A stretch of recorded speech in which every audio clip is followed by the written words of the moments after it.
Oil keeps gushing from a deep water well, adding to the catastrophic slick flowing into the Gulf of Mexico. Meanwhile, a Senate hearing into the disaster has seen oil companies' executives blaming each other. Well, US President Barack Obama has voiced his frustration at the response to what is feared could be the country's worst ever environmental accident. The ongoing Gulf of Mexico disaster has finally spilled its toxins into Capitol Hill. There is no such thing as too safe to spill. Testifying before a heated Senate committee, top officials from BP America, the primary operator of Deepwater Horizon, Transocean, the owner of the oil rig, and Halliburton, the main contractor in charge of cementing the oil well from exploding. If we can't continue to operate and convince people that we can perform safely, then not only will BP not be out there, but the Transoceans won't be there to drill the rigs, and the Halliburtons won't be there to provide for the cementing. A crude awakening for the oil industry meets public and congressional outrage. Let the oversight games begin. The April 20th oil spill fiasco went something like this. BP says Transocean rig was not secure. Transocean, as owner and operator of the Deepwater Horizon drilling rig, had responsibility for the safety of drilling operations. Transocean points to Halliburton's failure to cement the well. There was a sudden, catastrophic failure of the cement, the casing, or both. And Halliburton, well, they admit to the failure. Prior to that point in the well construction plan that Halliburton personnel would have set the final cement plug, the catastrophic incident occurred.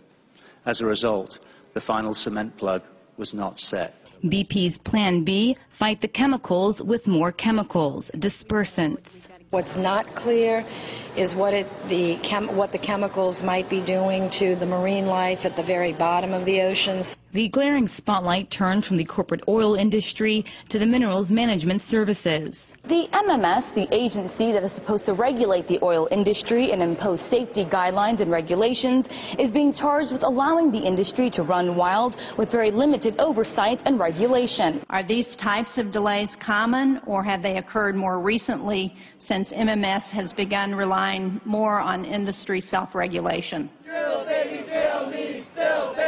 On the other side of town, Jason Van Coder joined dozens of protesters outside the Department of Interior. When do we want it? Now! He wants to save his state from offshore drilling prospects looming overhead. What's going on in the Gulf cannot be repeated. We need to make sure that that never happens again anywhere in the nation. Reverend Lennox Yearwood, born and raised in New Orleans, also joined the protest. This banner for Obama traveled all the way from New Orleans, tagged with messages from residents of Louisiana's coastline. Back on the Hill, round one of the oversight series wrapped up. Under cloudy skies in Washington, it's unlikely the weather will clear as the depths of the Deepwater Horizon disaster remain saturated in money, oil, and industry politics. Jahan Hafiz, RT, Washington, D.C. Well, journalist Greg Pallas took part in the investigation into the Exxon Valdez oil disaster of 1989. He claims that BP shirked its responsibility for containing that accident.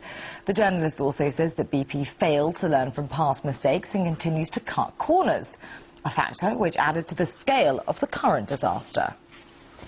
First thing, it's BP's fault in both cases. You know, Exxon had its name on the boat, which is really dumb, the Exxon Valdez, so when it hit, they got all the blame, and they ended up paying most of the money. British Petroleum had promised the federal government and the state government that they would have the equipment to prevent the spill from spreading right there on Bly Island. It's just, you just put a bunch of rubber skirts around, called boom, and you suck out the oil. It's not difficult.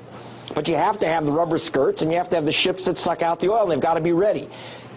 What British Petroleum did is they said they had it out there, and they didn't. Containing oil in a spill or a blowout like the Gulf is not rocket science. It's a matter of preparation and having the equipment and people in place.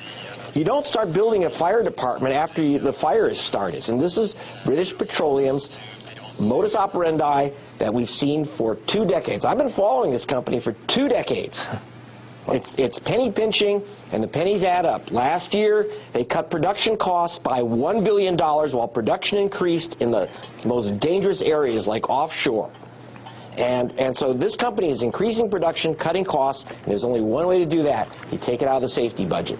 Because of the spill, the price of oil went up about $2.50 a barrel. That means that they're making $10 million a day while the spill is happening, just from the increase in the price of oil.